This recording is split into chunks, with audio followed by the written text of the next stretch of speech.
ഈ വിജയത്തിന് പ്രധാന കാരണം എന്ന് പറയുന്നത് കഴിഞ്ഞ 5 വർഷക്കാലത്തെ മാർക്സിസ്റ്റ് പാർട്ടിയുടെ ഒരു ഉത്തരവാദിത്വരഹിതമായ ഒരു ഭരണത്തിന് കിട്ടിയ ഒരു തിരിച്ചടിയാണ്.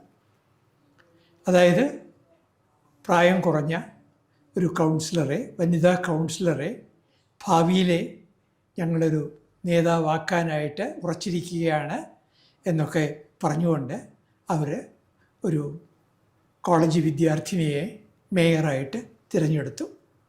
ആ മേയർ ദയനീയ പരാജയമായിരുന്നു. വ്യക്തിപരമായിട്ട് എനിക്കവരെ അറിഞ്ഞുകൂടാ, ഞാൻ കണ്ടിട്ടുമില്ല, സംസാരിച്ചിട്ടുമില്ല.